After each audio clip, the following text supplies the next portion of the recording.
2006년 10월 16일 새벽 2시 마산의 한 낡은 아파트 복도에는 핏자국이 7m나 이어져 있었다.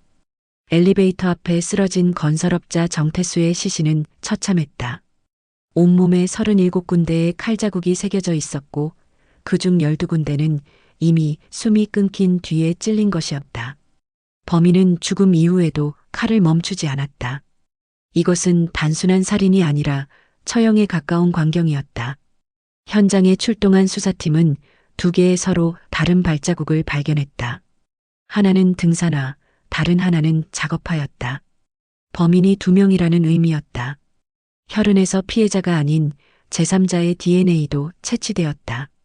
2006년 당시 기술로는 용의자 없이 DNA만으로는 아무것도 할 수 없었다. 아파트에는 CCTV가 없었고 목격자도 나타나지 않았다. 범인들은 흔적만 남긴 채 어둠 속으로 사라졌다. 수사팀은 피해자의 주변 인물들을 조사했다. 정태수는 건설업계에서 악명 높은 인물이었다. 동업자들을 배신하고 거액을 독차지한 전력이 있었고 원한을 품은 사람이 한둘이 아니었다. 하지만 모두 확실한 알리바이가 있었거나 증거가 부족했다. 3개월간의 수사 끝에 사건은 미제로 종결되었다. 37개의 상처를 남긴 범인의 정체는 미궁 속으로 빠져들었다. 그리고 6년이 흘렀다. 2012년 5월 같은 도시의 한 경찰서. 퇴근 시간을 훌쩍 넘긴 저녁 9시 강력계 형사 민석호는 동료들의 성화에 못 이겨 회식 자리에 앉아 있었다. 42세의 그는 최근 3주째 산악실종 사건에 매달리고 있었다. 실종자의 가족들이 매일 전화를 걸어왔고 민석호는 단 하나의 실마리도 찾지 못한 채 조바심만 커지고 있었다. 소주잔을 비우던 민석호의 귀에 옆 테이블에서 들려오는 목소리가 스쳤다. 술에 취한 중년 남자가 동료에게 무언가를 속삭이고 있었다. 민석호는 처음에는 신경 쓰지 않았다. 하지만 그 남자의 말 중 몇 마디가 묘하게 귓가에 맴돌았다. 산에서 사람을 여러 번 찔러 죽였다는 내용이었다. 민석호의 손이 멈췄다. 산에서 흉기로 살해? 현재 수사 중인 실종 사건과 연관이 있을까? 민석호는 천천히 고개를 돌려 그 남자를 주시했다. 남자는 50대 초반으로 보였고 얼굴이 붉게 상기되어 있었다.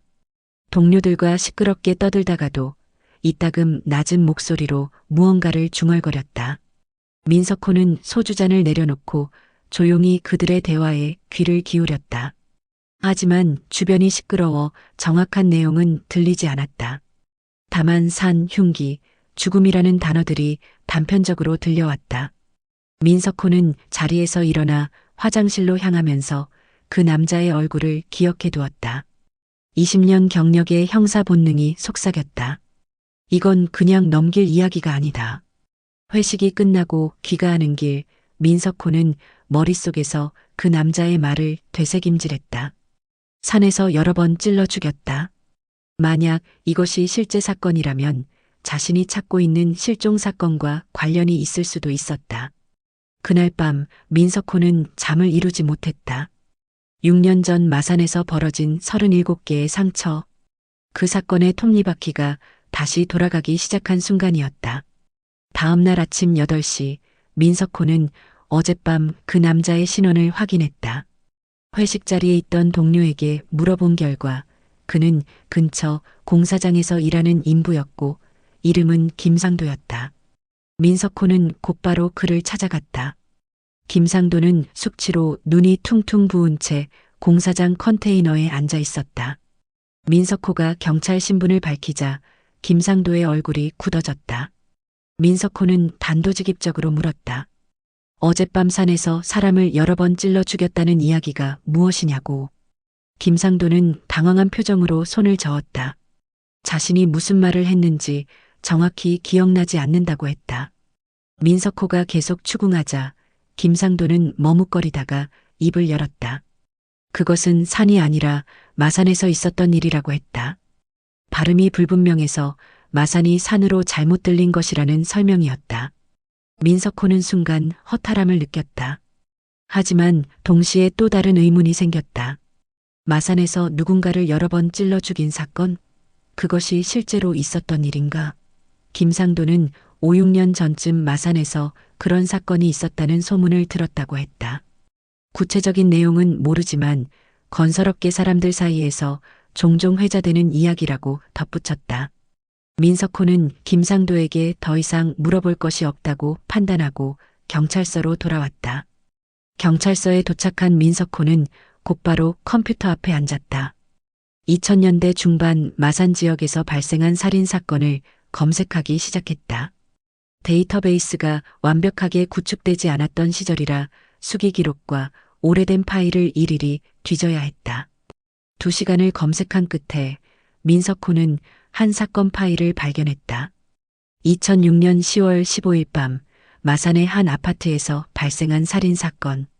피해자는 47세의 건설업자 정태수. 흉기에 의한 자상 37군데. 미제 사건으로 종결. 민석호는 파일을 열어보는 순간 소름이 돋았다. 여러 번 찔러 죽였다는 김상도의 말이 정확히 들어맞았다. 그는 즉시 6년 전 사건 파일을 모두 출력했다. 현장 사진, 부검 보고서, 수사 기록, 증거물 목록까지. 민석호는 책상 위에 자료들을 펼쳐놓고 하나하나 검토하기 시작했다. 현장 사진은 참혹했다. 복도 전체가 피로 물들어 있었고 피해자의 시신은 형체를 알아보기 힘들 정도로 찔려 있었다. 이것은 단순한 살인이 아니었다. 범인은 명백히 피해자에게 깊은 원한을 품고 있었다. 민석호는 당시 수사 기록을 꼼꼼히 읽어내려갔다. 피해자 정태수는 건설업계에서 악명 높은 인물이었다. 2003년 재개발 사업에 뛰어들면서 2명의 동업자와 함께 일했지만 성공 직전 그들을 배신하고 8억 원을 독차지했다.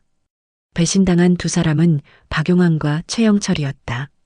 두 사람 모두 당시 용의자 선상에 올랐지만 확실한 알리바이가 있어 제외되었다.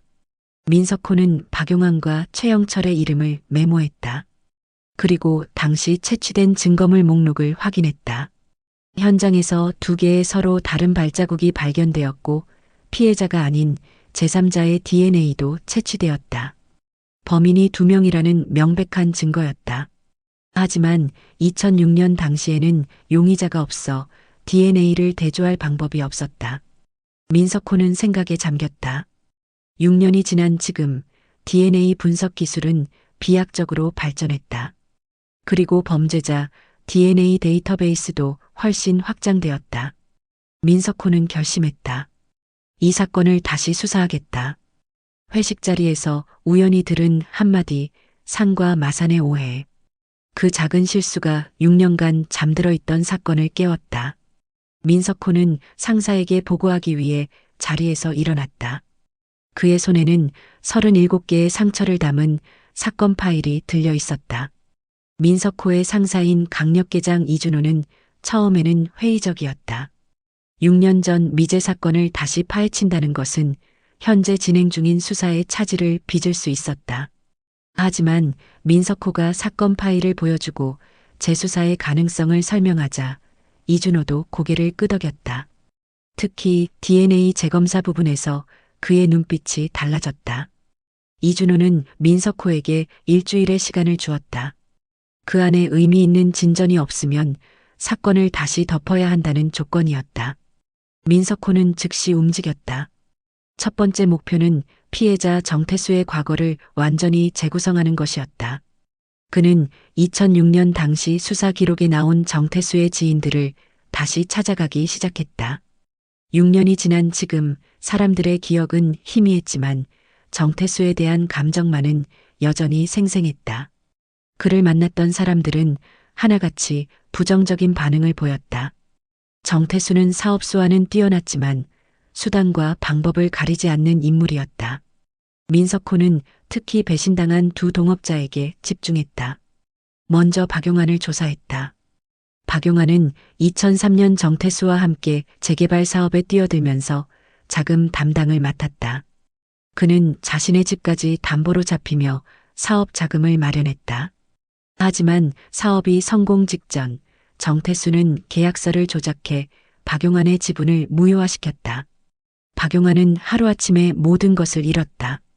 집은 경매로 넘어갔고 그는 빚쟁이들에게 쫓기며 공사장 일용직으로 전락했다. 민석호는 박용환의 2006년 당시 알리바이를 재확인했다.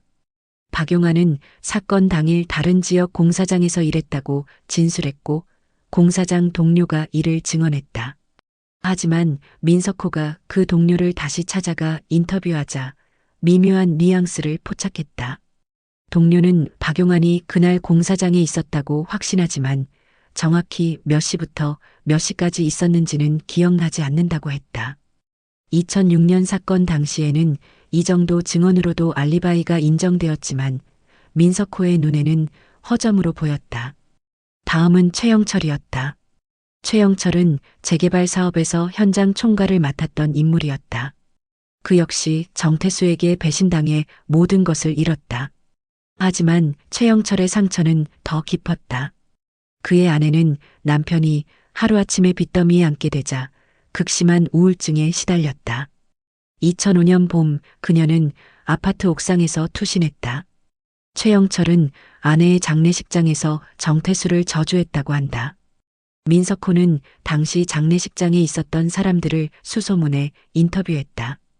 그들은 하나같이 최영철이 완전히 다른 사람이 되었다고 증언했다. 민석호는 최영철의 2006년 알리바이도 재확인했다.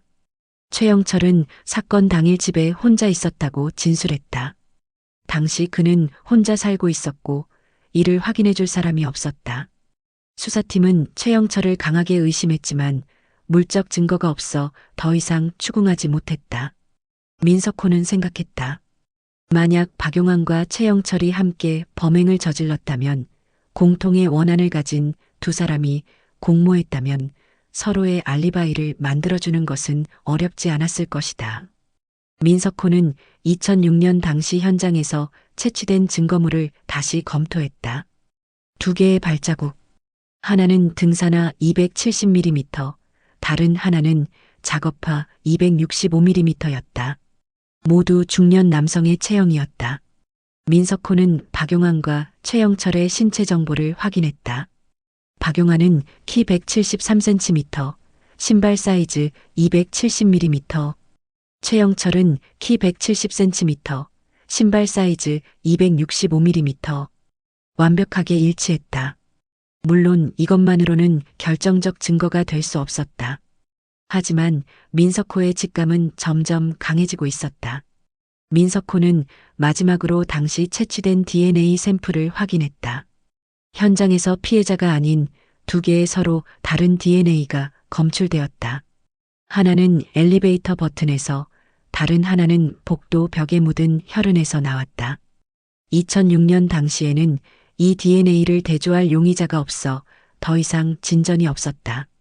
하지만 지금은 상황이 달랐다.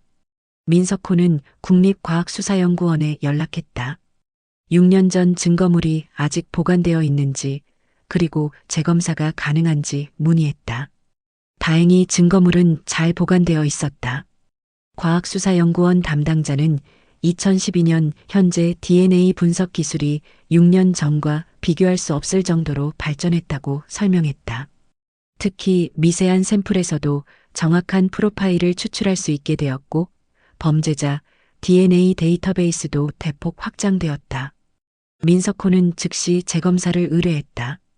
동시에 박용환과 최영철의 현재 거주지를 파악하기 시작했다. 6년이 지난 지금 두 사람은 어디서 무엇을 하고 있을까? 박용환은 여전히 마산 인근에서 일용직 생활을 하고 있었다. 그는 판잣집에 혼자 살면서 하루하루 근근히 살아가고 있었다. 최영철은 사건 직후 마산을 떠나 부산으로 이주했다. 그는 작은 철물점을 운영하고 있었다. 민석호는 두 사람의 생활 패턴을 파악하기 위해 며칠간 감시를 시작했다. 박용환은 매일 아침 일찍 공사장으로 나가고 저녁 늦게 돌아왔다. 최영철은 철물점을 운영하며 평범한 일상을 보내고 있었다. 민석호는 두 사람의 2006년 통화 기록을 확보하기로 했다. 6년이 지났지만 통신사에는 아직 기록이 남아있을 가능성이 있었다. 법원에 영장을 신청하고 통신사의 협조를 요청한 결과 놀라운 사실이 드러났다. 2006년 10월 14일 사건 발생 전날 박용환과 최영철 사이에 17통의 통화가 오갔다. 통화 시간은 대부분 짧았지만 저녁 시간대에 집중되어 있었다. 그리고 10월 15일 사건 당일 두 사람은 오후 3시경 마지막 통화를 한 후 통신이 두절되었다. 민석호는 더 깊이 파고들었다. 사건 당일 오후 3시 이후 두 사람의 휴대전화 기지국 기록을 추적한 결과 둘 다 마산 방향으로 이동한 흔적이 포착되었다. 그리고 사건이 발생한 오후 7시경 두 사람의 휴대전화는 모두 꺼져 있었다. 기지국 기록이 다시 잡힌 것은 밤 11시였다. 박용환은 자신의 집 근처, 최영철은 마산을 벗어나 부산 방향으로 이동 중이었다. 민석호는 확신했다. 이 두 사람이 함께 정태수를 살해했다. 하지만 확신만으로는 부족했다. 결정적인 물적 증거가 필요했다. 민석호는 과학수사연구원의 연락을 기다렸다. DNA 재검사 결과가 나오면 모든 것이 명확해질 것이었다. 일주일이 지났다. 민석호는 거의 잠을 자지 못하고 사건에 매달렸다. 그리고 마침내 과학수사연구원에서 연락이 왔다. 민석호는 전화를 받는 순간 심장이 뛰는 것을 느꼈다. 연구원의 목소리가 들렸다. 드디어 결과가 나왔다. 국립과학수사연구원의 연구원은 차분한 목소리로 결과를 설명했다. 2006년 현장에서 채취된 2개의 DNA 샘플은 모두 피해자가 아닌 제3자의 것이었다. 2012년 현재 기술로 재분석한 결과 DNA 프로파일이 명확하게 추출되었다. 연구원은 이 2개의 DNA를 범죄자 데이터베이스와 대조했지만 일치하는 결과는 나오지 않았다. 박용환과 최영철은 전과가 없었기 때문에 데이터베이스에 등록되어 있지 않았던 것이다. 민석호는 실망하지 않았다. 오히려 이것은 예상된 결과였다. 그는 연구원에게 DNA 샘플을 잘 보관해달라고 부탁하고 전화를 끊었다. 이제 필요한 것은 박용환과 최영철로부터 직접 DNA를 채취하는 것이었다. 하지만 강제로 채취하기 위해서는 법원의 영장이 필요했고 영장을 받기 위해서는 합리적인 의심을 뒷받침할 증거가 더 필요했다. 민석호는 다른 방향으로 접근하기로 했다. 그는 2006년 사건 당일의 CCTV 기록을 다시 찾기 시작했다. 당시 아파트에는 CCTV가 없었지만 주변 상가나 주유소에는 있을 가능성이 있었다. 6년이 지난 지금 그 기록이 남아있을 가능성은 희박했지만 민석호는 포기하지 않았다. 그는 사건 현장 주변 반경 2km 내의 모든 상가와 주유소를 직접 방문했다. 대부분의 장소에서는 이미 기록이 삭제되었거나 보관하지 않는다는 답변을 들었다. 하지만 아파트에서 500m 떨어진 한 주유소에서 기적이 일어났다. 주유소 주인은 6년 전 CCTV 기록을 여전히 보관하고 있었다. 그는 2007년 강도 사건이 발생한 후 경찰이 CCTV 기록을 요청할까봐 몇 년치 기록을 백업해 두었다고 했다. 민석호는 흥분을 감추며 2006년 10월 15일 오후 시간대의 기록을 요청했다. 주인은 먼지 쌓인 하드디스크를 꺼내와 컴퓨터에 연결했다. 화면에 흐릿한 영상이 재생되었다. 2006년 당시 CCTV 화질은 조악했지만 민석호의 눈은 화면에 고정되었다. 오후 3시 17분, 낡은 포터 트럭 한 대가 주유소에 들어왔다. 트럭에는 2명의 남자가 타고 있었다. 운전석의 남자는 모자를 깊이 눌러쓰고 있었고 조수석의 남자는 창문 너머로 얼굴이 희미하게 보였다. 주유를 마친 트럭은 아파트 방향으로 사라졌다. 민석호는 영상을 멈추고 화면을 확대했다. 트럭의 번호판이 흐릿하게 보였다. 민석호는 즉시 경찰서로 돌아와 영상을 전문가에게 의뢰했다. 화질 개선 작업을 거친 결과 번호판의 숫자가 부분적으로 판독되었다. 민석호는 2006년 당시 해당 번호판으로 등록된 차량을 검색했다.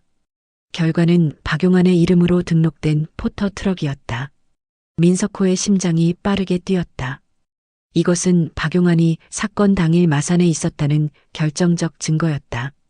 그리고 조수석에 탄 사람은 최영철일 가능성이 높았다. 민석호는 더 많은 증거를 확보하기 위해 두 사람의 과거 행적을 더 깊이 파헤쳤다. 그는 2003년부터 2006년까지 박용환과 최영철의 교류 기록을 추적했다. 두 사람은 정태수에게 배신당한 후 자주 만났던 것으로 확인되었다. 같은 처지의 두 사람은 서로를 위로하며 우정을 쌓았다. 하지만 그 우정은 점차 복수의 동맹으로 변해갔다. 민석호는 두 사람의 지인들을 인터뷰하며 당시 상황을 재구성했다. 박용환은 2005년부터 정태수에게 복수하겠다는 말을 자주 했다. 그는 술만 마시면 정태수를 죽이고 싶다고 중얼거렸다. 주변 사람들은 그것을 단순한 술주정으로 여겼지만 민석호는 달랐다. 그것은 실제 계획의 전조였다.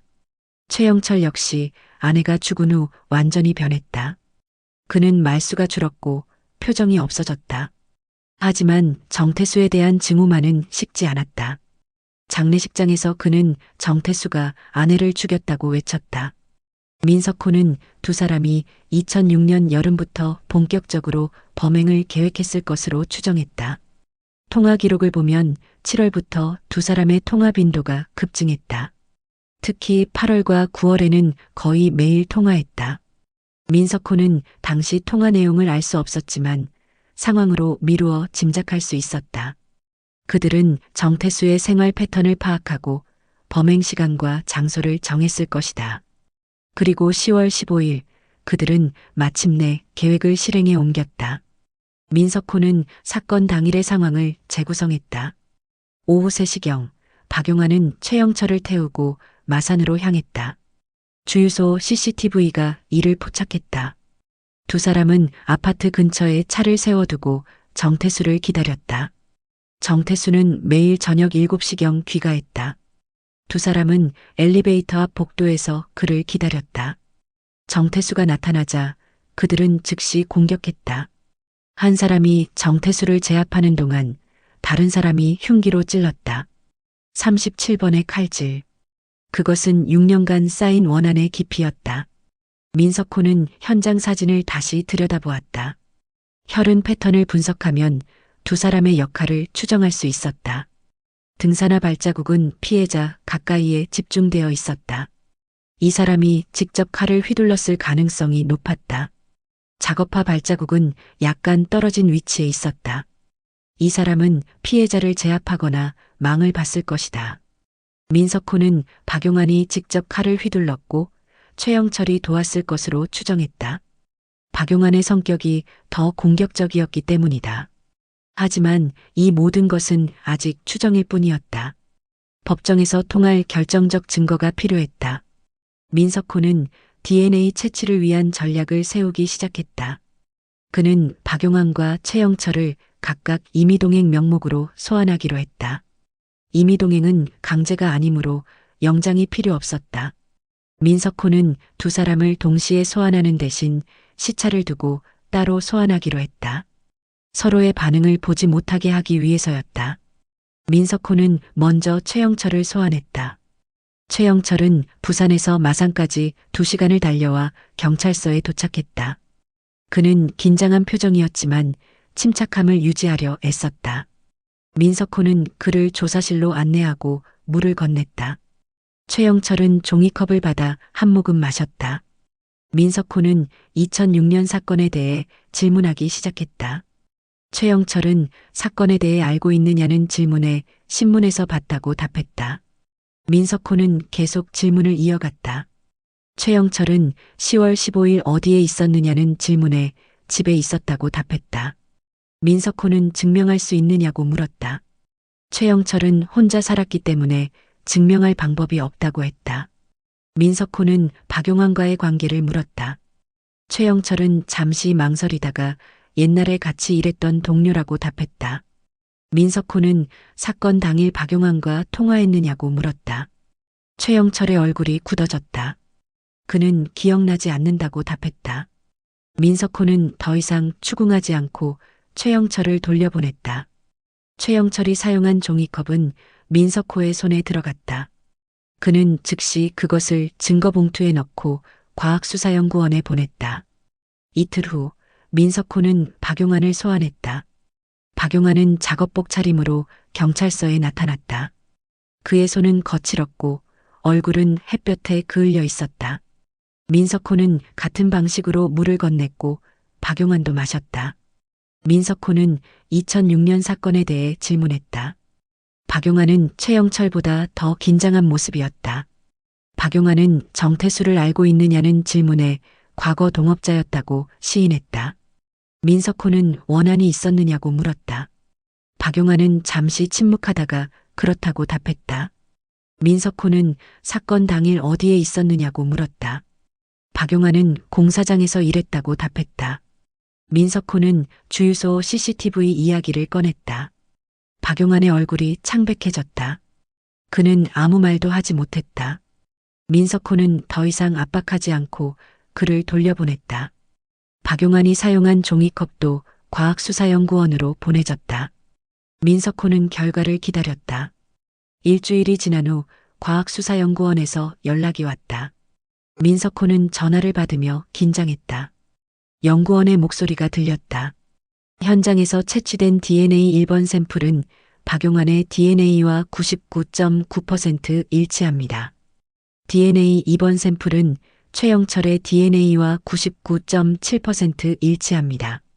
민석호는 주먹을 불끈 쥐었다.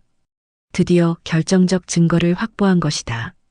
6년간 잠들어 있던 사건이 마침내 해결의 실마리를 찾았다. DNA 일치 결과를 확보한 민석호는 즉시 검사에게 보고했다. 검사는 증거를 검토한 후 체포영장 발부를 승인했다. 민석호는 팀원들과 함께 체포 계획을 세웠다. 박용환과 최영철을 동시에 체포하기로 했다.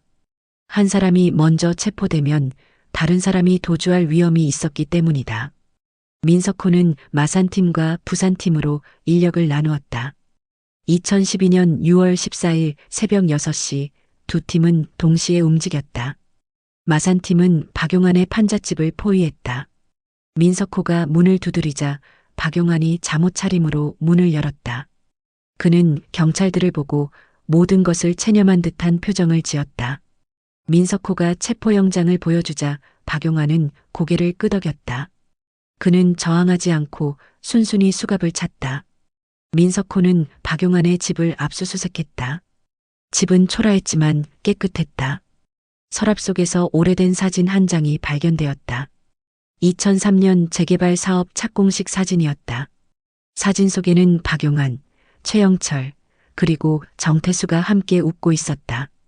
부산팀은 최영철의 철물점을 급습했다. 최영철은 가게 문을 여는 중이었다.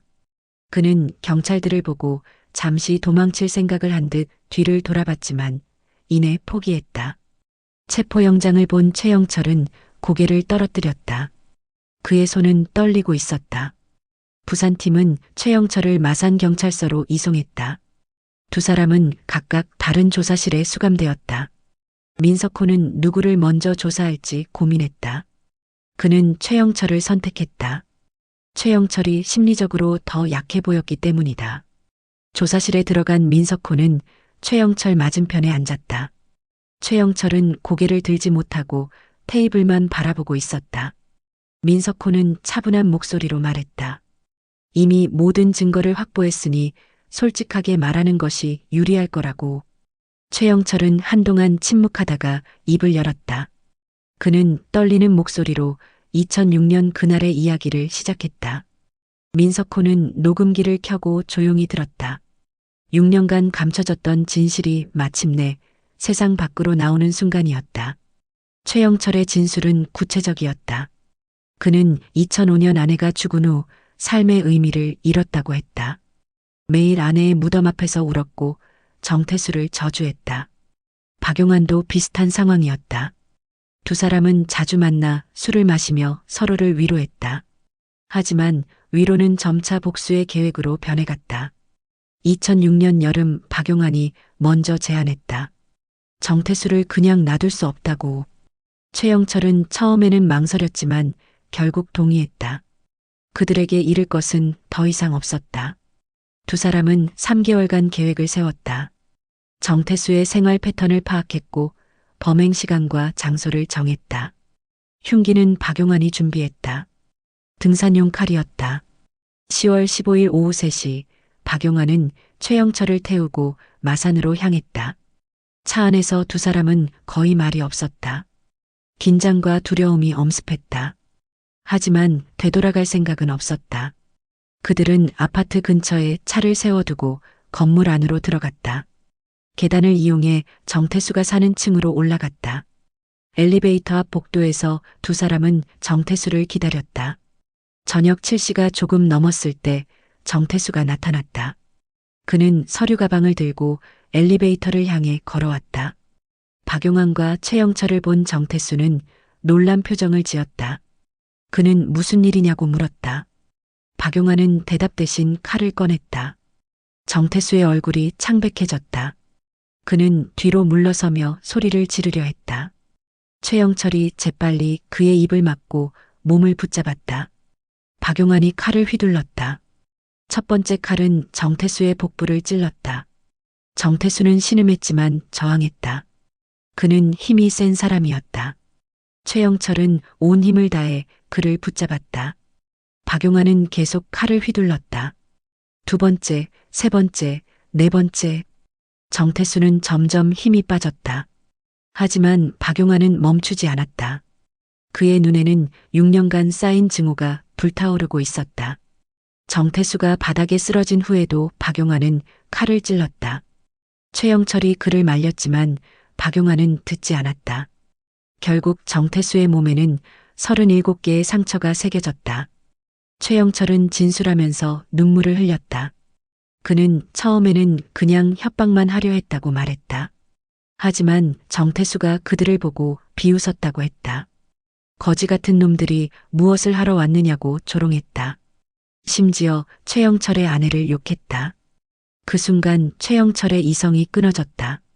그는 정태수를 붙잡고 놓지 않았다.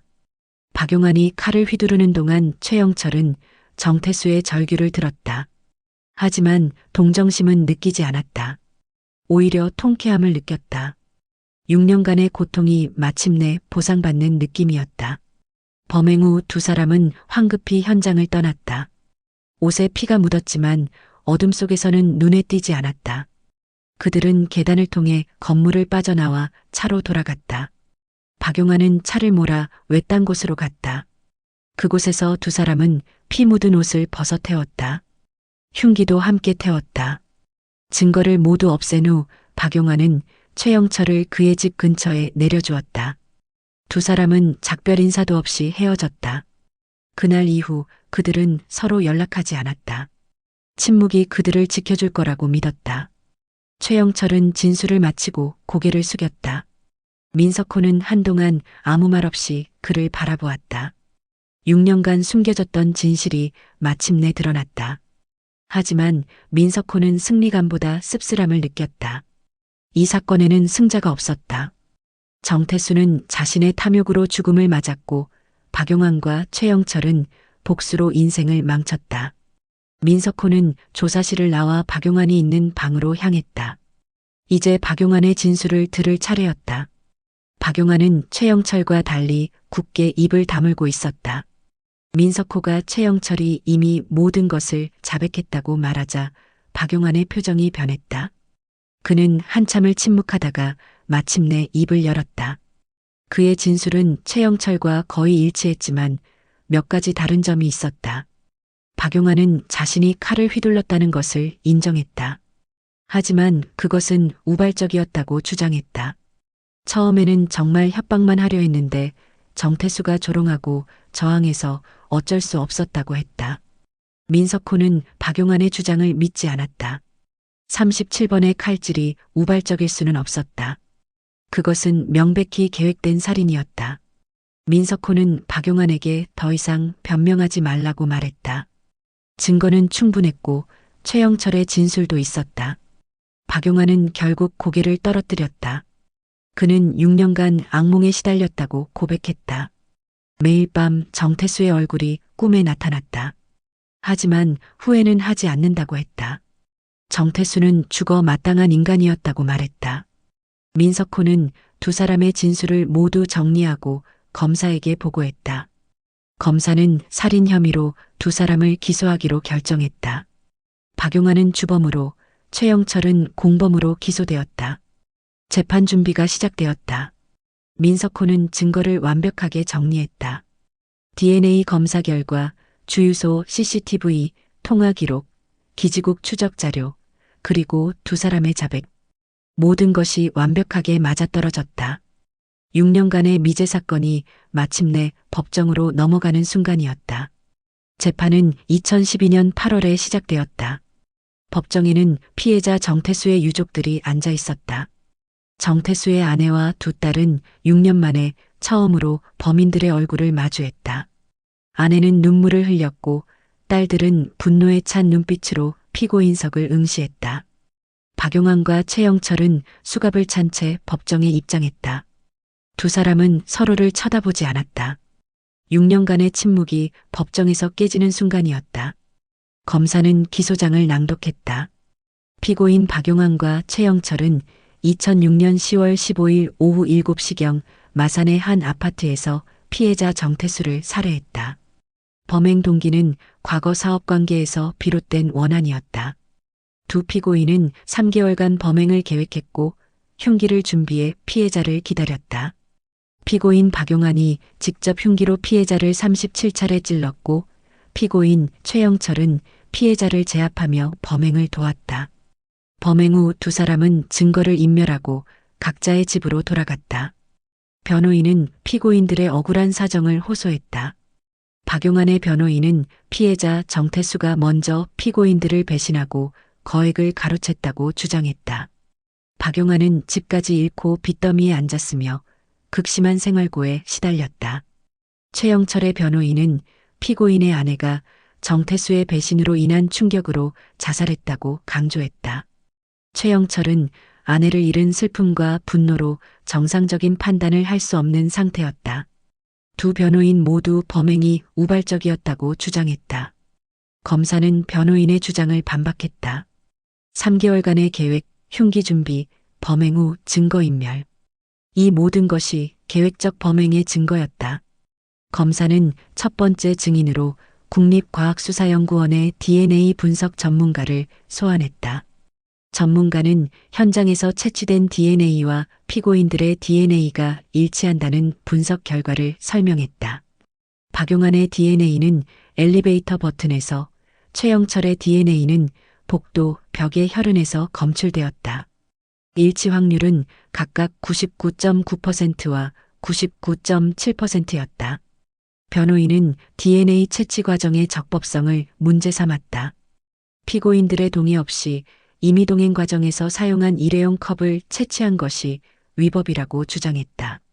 하지만 검사는 일회용 컵은 피고인들이 버린 물건이므로 유기물에 해당하며 이를 채취하는 것은 적법하다고 반박했다. 판사는 검사의 손을 들어주었다. DNA 채취는 적법한 절차였고 증거로서 효력이 있다고 판결했다. 변호인의 첫 번째 공격은 무산되었다. 검사는 두 번째 증인으로 주유소 주인을 소환했다. 주인은 2006년 10월 15일 오후 3시경 박용환의 트럭이 주유소에 들어왔다고 증언했다. 트럭에는 2명의 남자가 타고 있었고 아파트 방향으로 사라졌다.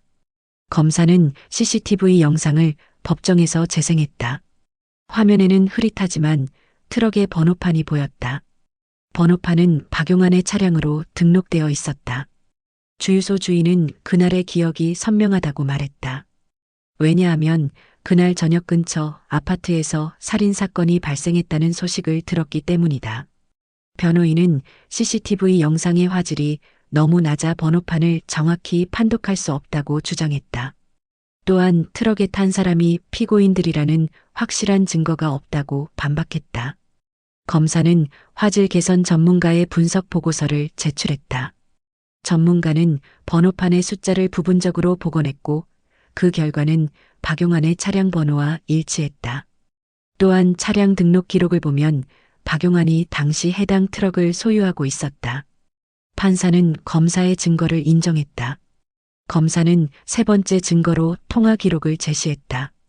2006년 10월 14일 박용환과 최영철 사이에 17통의 통화가 있었다. 통화는 대부분 저녁 시간대에 집중되어 있었고 통화 시간은 짧았다. 15일 당일에는 오후 3시경 마지막 통화 후 두 사람의 휴대전화가 모두 꺼졌다. 기지국 기록을 보면 두 사람 모두 마산 방향으로 이동했다. 범행 시각인 오후 7시경에는 두 사람의 휴대전화가 모두 사건 현장 인근 기지국에 잡혔다. 범행 후인 밤 11시에 기지국 기록이 다시 나타났다. 변호인은 통화 기록만으로는 범행을 증명할 수 없다고 주장했다. 두 사람이 같은 날 마산에 있었다는 것만으로는 살인을 저질렀다고 단정할 수 없다. 검사는 그 외에도 현장에서 발견된 족적이 피고인들의 신발 사이즈와 일치한다고 덧붙였다. 등산화 270는 박용환의 신발 사이즈였고 작업화 265는 최영철의 신발 사이즈였다. 또한 두 피고인 모두 범행을 자백했다. 검사는 피고인들의 자백 조서를 법정에 제출했다. 최영철의 변호인은 피고인의 자백이 강압에 의한 것이라고 주장했다. 최영철은 심리적으로 불안정한 상태에서 경찰의 유도 신문에 넘어갔다고 항변했다. 하지만 조사 과정은 모두 녹음되었고 변호인의 입회하에 진행되었다. 검사는 녹음 파일을 재생했다. 녹음에서 민석호 형사는 최영철에게 강압적인 태도를 보이지 않았다. 오히려 차분하고 정중하게 질문했다. 최영철은 스스로 범행을 자백했고 구체적인 내용까지 진술했다. 판사는 자백의 임의성을 인정했다. 박용환은 법정에서 최영철의 자백에 대해 항의했다. 그는 최영철이 사실을 왜곡하고 있다고 주장했다. 자신이 주도한 것이 아니라 최영철도 적극적으로 참여했다고 말했다. 하지만 검사는 현장 증거가 박용환이 직접 흉기를 휘둘렀다는 것을 증명한다고 반박했다. 등산화 족적이 피해자 가까이에 집중되어 있었고 칼을 휘두른 사람의 혈흔 패턴도 박용환의 위치와 일치했다. 박용환은 더 이상 반박하지 못했다. 재판이 진행되는 동안 피해자 유족들은 매번 출석했다. 정태수의 아내는 증인석에 섰다. 그녀는 떨리는 목소리로 남편이 죽은 후 6년간의 고통을 이야기했다. 두 딸은 아버지 없이 자라야 했고 가족은 경제적으로도 어려움을 겪었다. 하지만 무엇보다 힘들었던 것은 범인을 모른 채 살아야 했던 것이라고 말했다. 매일 밤 누가 남편을 죽였는지, 왜 죽였는지 궁금해하며 잠들었다. 이제 범인들을 알게 되었지만 그것이 위로가 되지는 않았다. 변호인은 피해자 정태수의 과거 행적을 문제 삼았다. 정태수는 사업에서 동업자들을 배신하고 거액을 가로챘다. 그의 탐욕이 결국 자신의 죽음을 초래했다. 변호인은 피고인들도 피해자라고 주장했다. 그들은 정태수의 배신으로 인생이 망가졌고 극심한 고통을 겪었다. 범행은 그 고통의 폭발이었다. 하지만 검사는 어떤 이유로도 살인은 정당화될 수 없다고 반박했다. 박용환과 최영철은 법적 수단을 통해 정의를 구할 수 있었지만 그들은 폭력을 선택했다. 법정 공방은 2달간 계속되었다. 증인신문, 증거 제출, 변론이 이어졌다. 민석호는 매 공판마다 출석해 증언했다. 그는 수사 과정을 상세히 설명했고 증거의 신빙성을 입증했다. 변호인들은 끝까지 피고인들의 정상 참작을 호소했다. 하지만 검사는 계획적이고 잔혹한 범행에 대한 엄중한 처벌을 요구했다. 재판부는 신중하게 사건을 검토했다. 판사는 최종 변론을 마친 후 선고 기일을 2012년 10월 15일로 잡았다. 범행이 발생한 지 정확히 6년이 되는 날이었다. 선고를 앞둔 며칠 박용환과 최영철은 구치소에서 각각 다른 감방에 수감되어 있었다. 두 사람은 재판이 시작된 후로 한 번도 대화를 나누지 못했다. 박용환은 밤마다 천장을 바라보며 지난 6년을 되돌아봤다. 범행 직후 그는 후회하지 않았다. 정태수는 죽어 마땅했고 자신은 정의를 실현했다고 믿었다. 하지만 시간이 지나면서 악몽이 시작되었다. 정태수의 얼굴이 매일 밤 꿈에 나타났고 그의 비명이 귓가에 맴돌았다. 최영철은 더 힘든 시간을 보냈다. 그는 원래 소심한 성격이었고 범행 후 죄책감에 시달렸다. 아내의 무덤 앞에서 그는 복수를 완수했다고 말했지만 마음은 편하지 않았다. 사람을 죽였다는 사실이 그를 짓눌렀다. 재판 과정에서 피해자 유족들의 눈물을 보며 최영철은 무너졌다. 그는 자신이 정태수와 다를 바 없는 괴물이 되었다는 것을 깨달았다. 밤마다 그는 기도했다. 용서를 구했고 벌을 달게 받겠다고 다짐했다. 민석호는 선고일을 앞두고 사건 파일을 다시 정리했다. 6년간의 미제 사건이 마침내 종결되는 순간이었다. 그는 회식 자리에서 우연히 들은 그 한마디를 떠올렸다. 산에서 사람을 여러 번 찔러 죽였다. 만약 그날 그 말을 무시했다면 이 사건은 영원히 미제로 남았을 것이다. 민석호는 운명의 아이러니를 느꼈다. 산과 마산의 오해. 그 작은 착각이 거대한 진실을 밝혀낸 것이다. 2012년 10월 15일 선고 공판이 열렸다. 법정은 방청객들로 가득 찼다.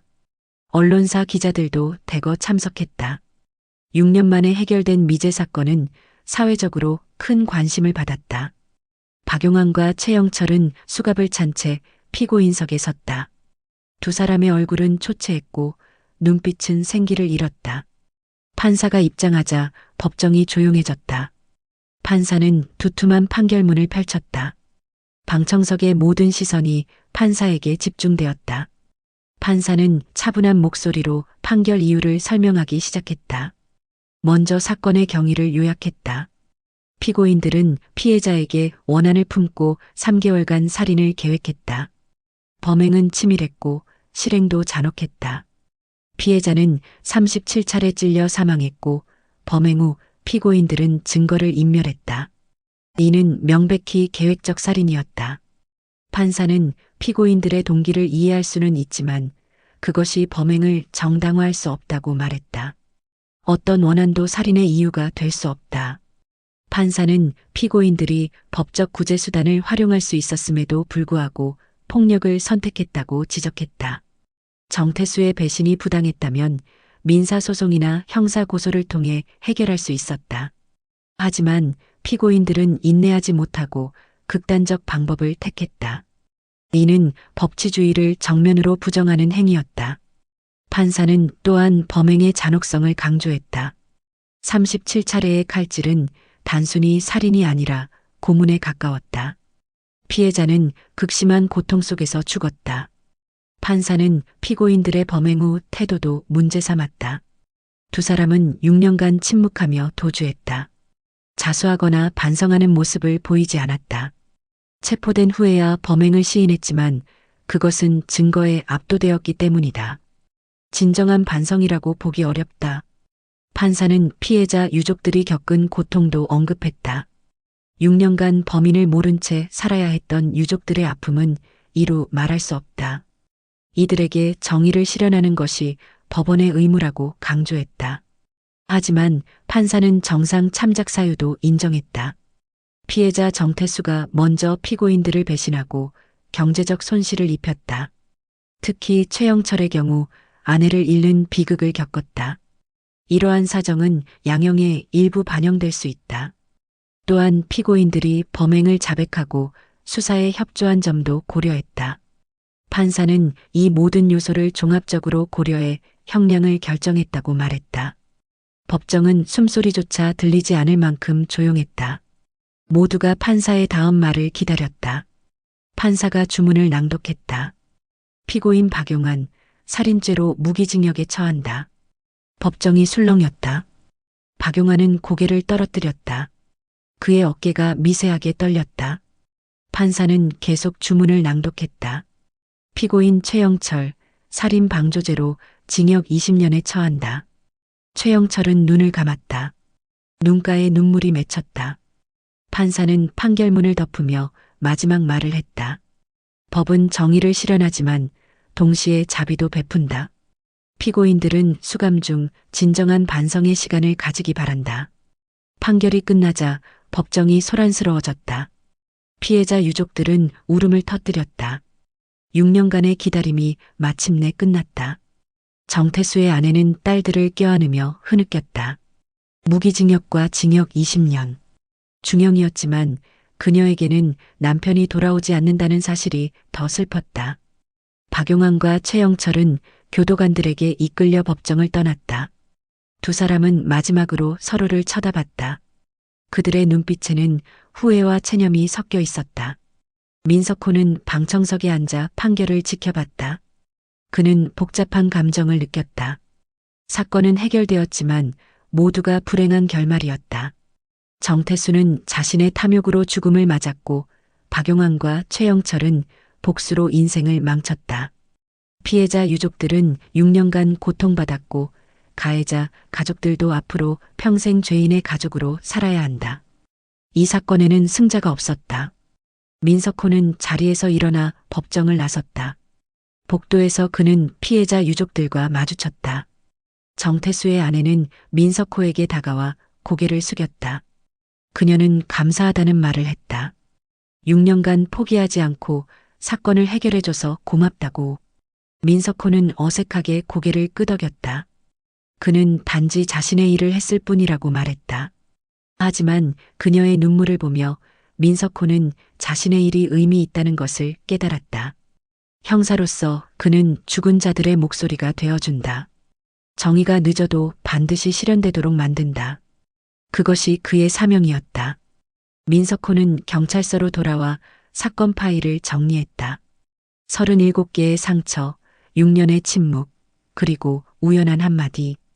이 모든 것이 하나의 사건으로 엮였다. 그는 파일을 서랍에 넣고 잠갔다. 사건은 끝났지만 그 여파는 오래 남을 것이다. 민석호는 창밖을 바라봤다. 마산의 하늘은 맑았다. 하지만 그 맑은 하늘 아래에는 여전히 많은 비밀이 숨어 있다. 민석호는 다음 사건을 위해 책상을 정리하기 시작했다. 판결 이후 사건은 언론의 집중 조명을 받았다. 신문과 방송은 6년 만에 해결된 미제 살인 사건을 대서특필했다. 하지만 언론이 가장 주목한 것은 사건 해결의 계기였다. 회식 자리에서 우연히 들은 한마디. 상과 마산의 오해. 이 극적인 반전은 대중의 상상력을 자극했다. 민석호는 하루아침에 유명인이 되었다. 인터뷰 요청이 쏟아졌지만 그는 대부분 거절했다. 그는 단지 운이 좋았을 뿐이라고 생각했다. 민석호는 판결 일주일 후 사건의 발단이 된 김상도를 다시 찾아갔다. 김상도는 여전히 공사장에서 일하고 있었다. 민석호가 나타나자 김상도는 놀란 표정을 지었다. 그는 신문에서 사건 소식을 봤다고 말했다. 자신이 무심코 한 말이 사건 해결의 실마리가 되었다는 것을 알고 신기해했다. 민석호는 김상도에게 감사 인사를 전했다. 김상도가 그날 밤 그 말을 하지 않았다면 사건은 영원히 미제로 남았을 것이다. 김상도는 머리를 극적이며 쑥스러워했다. 그는 자신도 정확히 무슨 말을 했는지 기억나지 않는다고 했다. 술에 취해서 건설업계의 옛날 소문을 중얼거렸을 뿐이다. 마산에서 누군가 여러 번 찔려 죽었다는 이야기는 당시 업계 사람들 사이에서 종종 회자되었다. 김상도는 그저 그 이야기를 떠올리며 동료에게 말했을 뿐이었다. 그런데 그것이 형사의 귀에 들어가고 6년 묵은 사건을 해결하는 열쇠가 될 줄은 꿈에도 몰랐다. 민석호는 김상도와 헤어지며 다시 한번 운명의 기묘함을 느꼈다. 만약 그날 자신이 회식에 참석하지 않았다면, 만약 김상도가 다른 테이블에 앉았다면, 만약 주변이 더 시끄러워서 그 말을 듣지 못했다면 수많은 우연이 겹쳐서 이 사건은 해결되었다. 민석호는 형사로서 20년간 수많은 사건을 해결했지만 이번 사건만큼 극적인 경우는 없었다. 상과 마산. 단 한 글자의 차이가 진실과 거짓을 가르는 경계였다. 민석호는 경찰서로 돌아와 이 사건에 대한 최종 보고서를 작성했다. 그는 사건의 전말을 시간 순서대로 정리했다.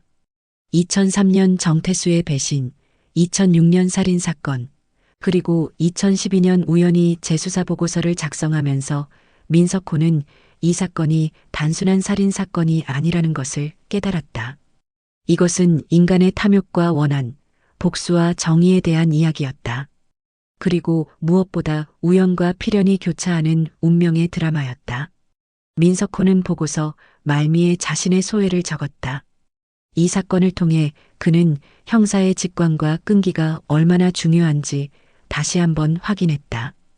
우연히 들은 한마디를 그냥 흘려버리지 않고 파고든 것이 사건 해결의 시작이었다. 하지만 직관만으로는 부족했다.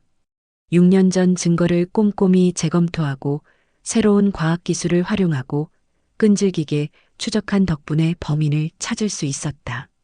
민석호는 후배 형사들에게 이 사건을 교훈으로 삼기를 바랐다. 민석호는 보고서를 제출하고 피해자 유족들을 다시 만났다.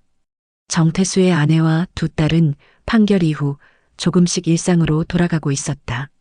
아내는 민석호에게 남편의 사진을 보여주었다. 젊은 시절 정태수의 모습이었다.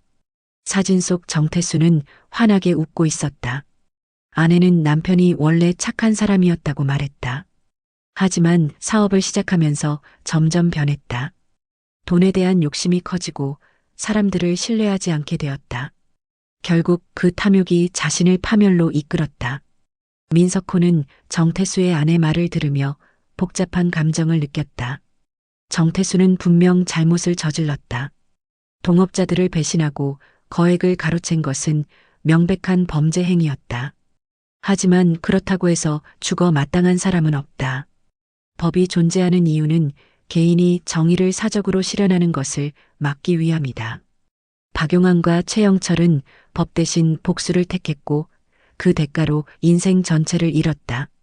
민석호는 이 사건에서 진정한 승자는 없다는 것을 다시 한번 확인했다. 며칠 후 민석호는 구치소를 방문해 최영철을 면회했다. 최영철은 판결 이후 많이 수척해져 있었다. 그는 민석호를 보고 고개를 숙였다. 최영철은 자신이 저질러야 할 죗값을 치르겠다고 말했다.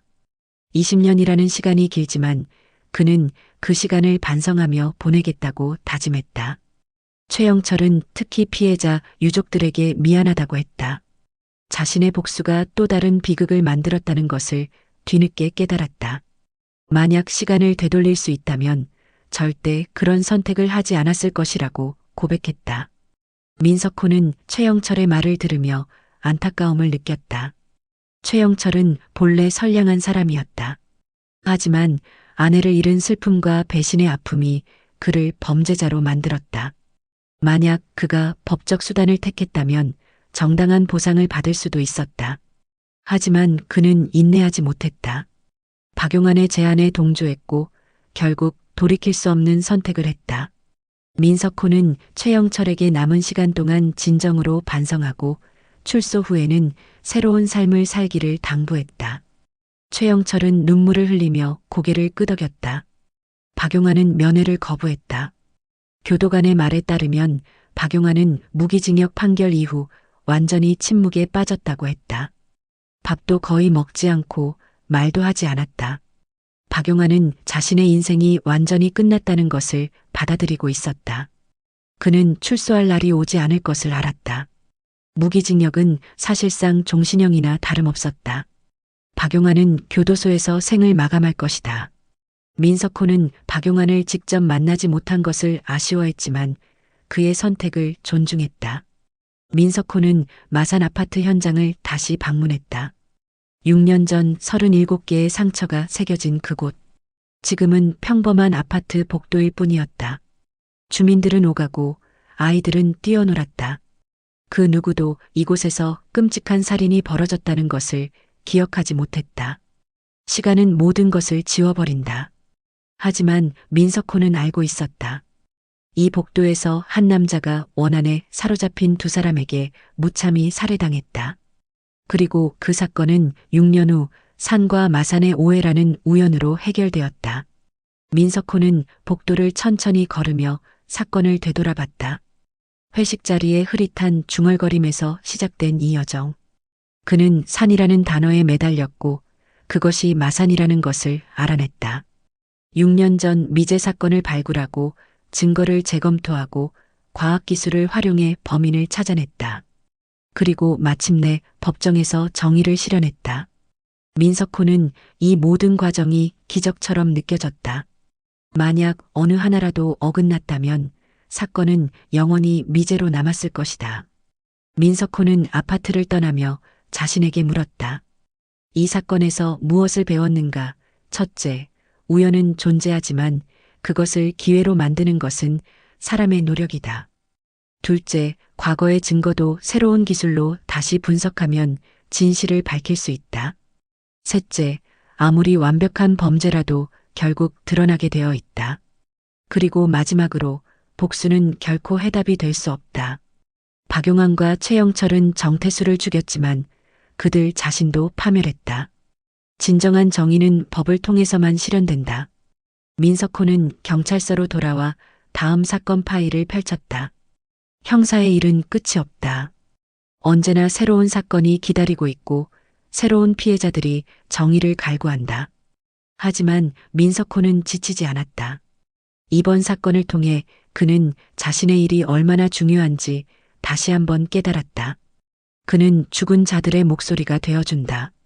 침묵하는 증거들을 말하게 만든다. 그리고 진실이 아무리 깊이 묻혀 있어도 결국 밝혀지도록 만든다. 산에서 죽였다는 한마디가 마산의 진실을 드러낸 것처럼 2013년 봄 박용환과 최영철의 항소심이 열렸다. 두 피고인의 변호인들은 1심 판결이 너무 가혹하다며 감형을 요청했다. 박용환의 변호인은 피해자의 배신이 범행의 직접적 원인이었다고 강조했다. 만약 정태수가 동업자들을 배신하지 않았다면 이런 비극은 일어나지 않았을 것이다. 최영철의 변호인은 피고인이 주범이 아니라 방조자에 불과하다고 주장했다. 실제로 칼을 휘두른 사람은 박용환이었고 최영철은 심리적으로 불안정한 상태에서 박용환에게 끌려갔다. 하지만 검사는 항소를 기각해야 한다고 반박했다. 범행은 3개월간 계획되었고 실행도 잔혹했다. 37차례의 칼질은 명백히 살인 의도를 보여준다. 또한 두 피고인은 범행 후 6년간 도주하며 반성하지 않았다. 정상 참작의 여지가 있다 하더라도 1심 판결은 적정했다. 항소심 재판부는 양측의 주장을 들은 후 신중하게 검토했다. 몇 주간의 심리 끝에 재판부는 판결을 내렸다. 항소 기각. 1심 판결이 그대로 확정되었다. 박용환의 무기징역과 최영철의 징역 20년은 최종 확정되었다. 두 사람은 더 이상 법적 구제를 받을 수 없게 되었다. 박용환은 교도소로 이송되었고 최영철도 장기 복역을 시작했다. 민석호는 판결 확정 소식을 듣고 안도했다. 6년간 미제로 남아있던 사건이 마침내 완전히 종결된 것이다. 그는 피해자 유족들에게 연락해 소식을 전했다. 정태수의 아내는 조용히 감사를 표했다. 이제 남편은 평안히 쉴 수 있을 것 같다고 말했다. 민석호는 사건 종결 후 자신의 일상으로 돌아갔다. 하지만 이 사건은 그의 마음속에 깊이 각인되었다. 형사로서 20년 경력 중 가장 기억에 남는 사건이었다. 우연한 계기로 시작되었지만 끈질긴 수사와 과학기술의 힘으로 해결된 사건. 민석호는 이 사건을 후배 형사들에게 교육자료로 활용했다. 어떤 사소한 단서도 놓치지 말 것. 미제 사건이라도 포기하지 말 것. 새로운 기술을 적극 활용할 것. 이것이 민석호가 이 사건에서 얻은 교훈이었다. 2014년 겨울 민석호는 우연히 건설 현장을 지나다가 김상도를 다시 만났다. 김상도는 여전히 일용직으로 일하고 있었다. 그는 민석호를 알아보고 반갑게 인사했다. 두 사람은 근처 허름한 식당에서 소주 한 잔을 기울였다. 김상도는 자신의 말 한마디가 큰 사건을 해결했다는 것이 여전히 신기하다고 말했다. 민석호는 웃으며 고개를 끄덕였다. 인생은 정말 예측할 수 없다고. 작은 우연이 거대한 결과를 만들어낸다고. 김상도는 술잔을 기울이며 건설업계의 옛날 이야기를 꺼냈다. 2000년대 초반 건설붐이 일었을 때 많은 사람들이 일확천금을 꿈꿨다고 했다. 하지만 그 과정에서 수많은 배신과 갈등이 벌어졌다. 정태수 같은 사람이 한둘이 아니었다. 돈 앞에서 사람들은 변했고 오랜 친구도 적이 되었다. 김상도는 자신은 운이 좋아서 그런 일에 휘말리지 않았다고 말했다. 하지만 주변에서 비슷한 일들을 많이 봤다. 그래서 마산 사건 이야기도 알고 있었던 것이다. 민석호는 김상도의 이야기를 들으며 고개를 끄덕였다. 이 사건은 단순히 개인의 비극이 아니라 시대적 맥락이 있었다. 2000년대 초반 부동산 광풍 속에서 많은 사람들이 탐욕에 눈이 멀었다. 그 과정에서 정태수 같은 사람들이 부를 축적했고 박용환과 최영철 같은 사람들이 희생되었다. 원한은 쌓였고 결국 폭발했다. 민석호는 이 사건이 개인의 문제인 동시에 사회의 문제라는 것을 깨달았다. 탐욕과 배신이 만연한 사회에서는 이런 비극이 반복될 수밖에 없다. 2015년 어느 날 민석호는 최영철로부터 편지를 받았다. 교도소에서 보낸 편지였다. 최영철은 편지에서 자신의 근황을 전했다. 그는 교도소에서 성실하게 생활하며 반성하고 있다고 했다. 매일 아침 피해자와 유족들을 위해 기도한다고 썼다. 자신이 저질러야 할 죗값을 충분히 치르겠다고 다짐했다. 최영철은 또한 민석호에게 감사를 표했다. 형사님 덕분에 진실이 밝혀졌고 자신도 죄를 인정하고 벌을 받을 수 있게 되었다고 말했다. 민석호는 편지를 읽으며 복잡한 감정을 느꼈다. 최영철은 진정으로 반성하고 있는 것 같았다. 하지만 그의 반성이 죽은 정태수를 되살릴 수는 없었다. 피해자 유족들의 상처를 완전히 치유할 수도 없었다. 범죄는 돌이킬 수 없는 결과를 만든다. 아무리 후회하고 반성해도 과거는 바꿀 수 없다. 민석호는 최영철에게 답장을 보냈다. 남은 시간 동안 진정으로 반성하고 출소 후에는 새로운 삶을 살기를 바란다고 썼다. 그것이 죄를 속죄하는 유일한 방법이라고 조언했다. 박용환에 대한 소식은 거의 들리지 않았다. 교도관들에 따르면 그는 여전히 침묵 속에서 수감 생활을 하고 있다고 했다. 다른 재소자들과도 거의 교류하지 않았다. 하루 종일 독방에 앉아 멍하니 벽만 바라본다고 했다. 박용환은 자신의 인생이 끝났다는 것을 받아들인 듯했다. 무기징역은 희망이 없는 형벌이다. 출소할 날을 기약할 수 없다. 박용환은 교도소에서 서서히 죽어가고 있었다. 민석호는 박용환을 생각할 때마다 안타까움을 느꼈다. 2016년 가을 민석호는 승진해 강력계장이 되었다. 그는 이제 후배 형사들을 이끄는 위치에 올랐다. 민석호는 후배들에게 마산 사건 이야기를 자주 들려주었다. 이 사건은 형사로서 갖춰야 할 모든 덕목을 보여주는 교과서 같은 사례였다. 직관, 끈기, 과학적 수사, 그리고 정의에 대한 신념. 민석호는 후배들이 이 사건에서 교훈을 얻기를 바랐다. 어떤 사건도 포기하지 말 것. 작은 단서도 소홀히 하지 말 것. 그리고 항상 피해자를 생각할 것.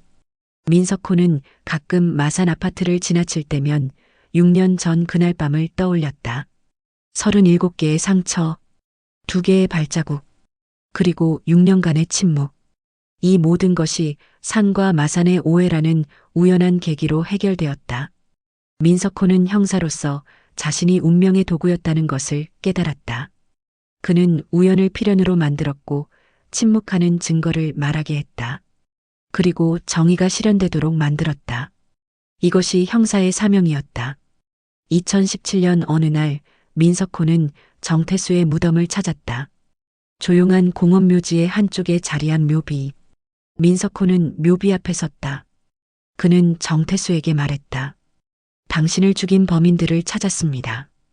그들은 법의 심판을 받았습니다. 이제 평안히 쉬십시오. 민석호는 묘비 앞에서 잠시 묵념했다. 그리고 천천히 발걸음을 돌렸다. 그의 등 뒤로 석양이 지고 있었다. 마산의 하늘은 붉게 물들어 있었다. 민석호는 경찰서로 돌아가며 생각했다.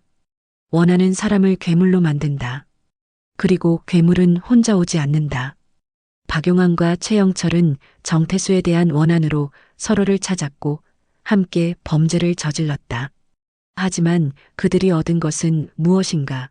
일시적인 복수의 쾌감뿐이었다. 그 대가로 그들은 인생 전체를 잃었다. 진정한 정의는 복수가 아니라 용서와 법 안에 있다. 민석호는 이것이 이 사건이 남긴 가장 큰 교훈이라고 믿었다. 마산의 오래된 아파트에서 벌어진 피비린내 나는 사건. 그것은 회식 자리의 흐릿한 소문 한마디에서 시작된 끈질긴 수사로 마침내 정의의 이름 아래 결론을 맞았다. 산에서 죽였다는 말은 사실 마산에서 벌어진 일이었다. 우연한 오해가 6년간 묻혀있던 진실을 끌어올렸다. 그리고 그 진실은 법정에서 심판받았다. 피해자의 유족은 6년 만에 처음으로 조용히 눈물을 흘렸다. 그것은 슬픔의 눈물이자 동시에 안도의 눈물이었다. 민석호는 자신의 책상에 앉아 새로운 사건 파일을 펼쳤다. 형사의 일은 끝이 없다. 언제나 새로운 사건이 기다리고 있고 새로운 진실이 밝혀지기를 기다린다. 하지만 민석호는 지치지 않았다. 마산 사건을 통해 그는 자신의 일이 얼마나 가치 있는지 깨달았다. 그는 죽은 자들의 목소리가 되어준다. 침묵하는 증거들을 말하게 만든다. 그리고 아무리 오랜 시간이 흘러도 진실은 반드시 밝혀진다는 것을 증명한다. 산과 마산. 그 한 글자 차이가 만들어낸 기적처럼.